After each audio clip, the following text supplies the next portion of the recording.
അതുപോലെ ഞാൻ ഇന്നലെ ഒരു 2 ദിവസം മുമ്പ് ഒരു ഇന്റർനാഷണൽ തട്ടിപ്പ് എന്ന് പറഞ്ഞിട്ട് ഞാനൊരു വീഡിയോ ചെയ്തായിരുന്നല്ലോ. അപ്പോൾ അതിന് ഭയങ്കര പ്രതികരണമാണ് കേട്ടോ. അതിൻ്റെ അടിയിൽ കമൻ്റ് ഇടുന്നത് കൂടാതെ ഇതിനകത്ത് പെട്ടുപോയ ഇപ്പോൾ ഇന്നൊക്കെ എന്നെ 2-3 പേര് വിളിച്ചു. ഇവര് ഇവര് ഇവരുടെ കമ്പനി ജോയിൻ ചെയ്യുമ്പം ഇവർ നമുക്കൊരു പ്രൊഡക്റ്റ് തരും. പ്രൊഡക്റ്റ്. അപ്പോൾ അന്നേരം അവർ പറയുന്നത് എന്നാന്ന് വെച്ചാൽ ഇത് ജോയിൻ ചെയ്യുമ്പം നിങ്ങളുടെ പൈസ പോകുന്നില്ല, കാരണം ഞങ്ങൾ ഈ പ്രൊഡക്റ്റ് നിങ്ങൾക്ക് തരുമല്ലേ. അപ്പോൾ അതിനകത്ത് അവർ തരുന്നതെന്ന് പറഞ്ഞു കഴിഞ്ഞാൽ അവർ മറ്റേ ഹോളിഡേ പാക്കേജ്, പിന്നെ അവർ തരുന്നത് വിലയേറിയ വാച്ച് എന്നും പറഞ്ഞുകൊണ്ട് ഒരു വാച്ച്. അതുപോലെ തന്നെ എന്നെ വിളിച്ചവർ പറഞ്ഞു കേട്ടോ, ഞാനിത് ഈ സാധനത്തിൽ പെട്ടില്ല. എന്നെ ഒരുത്തൻ ഒരു പറഞ്ഞിട്ട് വിളിച്ചായിരുന്നു. അത് നമുക്കറിയാം, ഇത് കറങ്ങി തിരിഞ്ഞ് വന്നപ്പോഴേ എനിക്ക് രോഗം പിടികിട്ടി. ഞാൻ പയ്യെ ഒഴിവായി അതിനകത്തുനിന്ന്.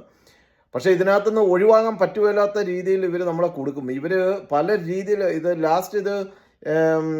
അവർക്ക് വേണ്ടിയിട്ട് പ്രവർത്തിക്കുന്ന രീതിയിലുള്ള ഒരു അവസ്ഥയെ കൊണ്ട് എത്തിക്കും, നമ്മുടെ കയ്യിൽ നിന്ന് പൈസ മേടിച്ചിട്ട്. അപ്പം എന്നിട്ട് ഇവർ നമ്മളെ ഹറാസ്മെൻറ്റ് വരെയും ചെയ്യുമെന്നാണ് പറയുന്നത്. ഫോണിൽ കൂടെയൊക്കെ ഇവർ ഭയങ്കരമായിട്ട് നമ്മളെ ഹറാസ് ചെയ്യുമെന്നാണ് പറയുന്നത് ഈ കമ്പനിക്കാർ, ഒരിക്കൽ ജോയിൻ ചെയ്ത് കഴിഞ്ഞെന്നാൽ. പിന്നെ അപ്പോൾ അതിന് വിളിച്ച ഒരു പാർട്ടി എന്നോട് പറഞ്ഞത്, പുള്ളി ചേർന്നില്ല, പക്ഷേ പുള്ളി ചോദിച്ച ഒരു കാര്യം എന്നാന്ന് വെച്ചാൽ ഇവർ ഈ പ്രൊഡക്റ്റ് പലത് തരുമെന്ന് പറഞ്ഞില്ലേ. അപ്പോൾ ഈ പുള്ളി പുള്ളിക്ക് ഏതാണ്ട് $5000-$6000 ഏതാണ്ട് ആദ്യമേ കൊടുക്കണമെന്നോ എന്തോ പറഞ്ഞത്. അപ്പോൾ അങ്ങനെ കൊടുക്കുമ്പോൾ ഈ പുള്ളി ചോദിച്ചു, നിങ്ങളൊരു കാര്യം ചെയ്യും, $6000 സ്വർണം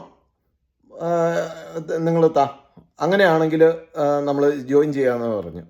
അപ്പം അവർ പറഞ്ഞു, ഇല്ല, അവർക്ക് സ്വർണ്ണം ഇല്ല, ഡയമണ്ട് ഉണ്ട്. അപ്പോൾ ഈ ഡയമണ്ടിൻ്റെ ഒക്കെ എങ്ങനെയാണെന്ന് നമുക്ക് പറയാൻ പറ്റത്തില്ല. ഇത് ഈ ഡയമണ്ടൊക്കെ അതൊക്കെ എങ്ങനെയാണ് വാല്യൂ ചെയ്യുന്നത്, അത് എത്രമാത്രം സത്യമുണ്ട്, ഇതൊന്നും നമുക്കങ്ങനെ അറിയാൻ ബുദ്ധിമുട്ടാണ്. പക്ഷേ സ്വർണ്ണമാണെന്നുണ്ടെങ്കിൽ നമുക്ക് അത് എത്ര ക്യാരറ്റ് ആണെന്നും എത്ര ഗ്രാം ഉണ്ടെന്നും കറക്റ്റായിട്ട് അതിൻ്റെ ഒരു വാല്യൂ നമുക്ക് സാധാരണക്കാരായ മനുഷ്യർക്ക് മനസ്സിലാവും.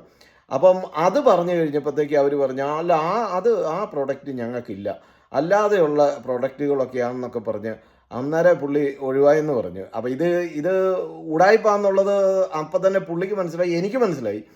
അപ്പം അത് ശ്രദ്ധിക്കുക കേട്ടോ. ഇത് പല രീതിയിൽ പല പ്രൊഡക്റ്റുകളായിട്ടൊക്കെ പല രീതിയിലാണ് ഇവർ വരുന്നത്. അപ്പം ഇങ്ങനെ പലര് എന്നെ വിളിച്ച് ഇപ്പോൾ ഓൾറെഡി പറഞ്ഞു കഴിഞ്ഞു. ഇനി ആരെങ്കിലും ഇതിനകത്ത് ഇൻവോൾവ് ചെയ്ത് ആർക്കെങ്കിലും ഇപ്പോൾ മെൽബണിലുള്ളവർ ആരെങ്കിലും ഇതിനകത്ത് പെട്ടുപോയ ആർക്കെങ്കിലും ഇൻ്റർവ്യൂ ധൈര്യമായിട്ട് ഇവരുടെ പേരും നാളും പറഞ്ഞ് ഇൻ്റർവ്യൂ ചെയ്യാൻ ആർക്കെങ്കിലും താല്പര്യമുണ്ടെങ്കിൽ എന്നെ കോൺടാക്ട് ചെയ്താൽ മതി. ഞാൻ വരാം. നിങ്ങളുടെ ഇൻ്റർവ്യൂ ഞാൻ എടുക്കാം, എന്നിട്ട് ഞാൻ പബ്ലിഷ് ചെയ്യാം. ധൈര്യമായിട്ട് ചെയ്യാൻ താല്പര്യമുള്ളവർ ഒത്തിരി പേരുടെ പൈസ പോയവരും ഉണ്ടായിരിപ്പുണ്ട്. എനിക്ക് പേഴ്സണലായിട്ട് അറിയാവുന്ന പലരും ഇതിനകത്ത് പെട്ടിട്ടുമുണ്ട്. അപ്പോൾ ഇതെല്ലാം ഈ എളുപ്പമാർഗത്തിൽ പണം സമ്പാദിക്കാനായിട്ടുള്ള നെട്ടോട്ടത്തിൻ്റെ ഇടയിൽ പെട്ടുപോകുന്നതാണ്. ഈ പഴയ കാലത്ത് തേക്ക് മാഞ്ചി എന്നും പറഞ്ഞുകൊണ്ട് നമ്മുടെയൊക്കെ ചെറുപ്പത്തിലൊരു തട്ടിപ്പുണ്ടായിരുന്നു. ഏകദേശം അത് തന്നെയാണ്. ആംവേ എന്ന് പറഞ്ഞിട്ടൊരു പരിപാടി ഉണ്ടായിരുന്നു. അതിനകത്തൊക്കെ പൈസ പോയി നിരവധി പേരുണ്ട്. നമ്മളൊരാളെ ചേർക്കുക, അത് കഴിയുമ്പോഴത്തേക്ക് അവർ 2 പേരെ ചേർക്കുക, അപ്പോൾ അവരുടെ പൈസ നമുക്ക് വരിക, ഇങ്ങനെയുള്ള പരിപാടിയാണ് ഇതെല്ലാം. അപ്പോൾ ഇതിന് പല കമ്പനികളുണ്ട് കേട്ടോ. അപ്പം അറിയാൻ കഴിഞ്ഞത് ഇത് ദുബായിലും ഇന്ത്യയിലൊക്കെ ബാൻ ചെയ്തിരിക്കുന്ന ഒരു പരിപാടിയാണെന്ന് അറിയാൻ കഴിഞ്ഞത്. മലേഷ്യയിലോ അവിടെ എങ്ങാണ്ടാണ് ഇതിൻ്റെ ഹെഡ് ഓഫീസ് എന്നൊക്കെ പറയുന്നുണ്ട്. പല കമ്പനിക്ക് പല സ്ഥലത്തായിരിക്കും ഹെഡ് ഓഫീസ്. പെട്ടവർ പെട്ടു, ഇനിയുള്ളവർ പെടാതിരിക്കാൻ സൂക്ഷിക്കുക.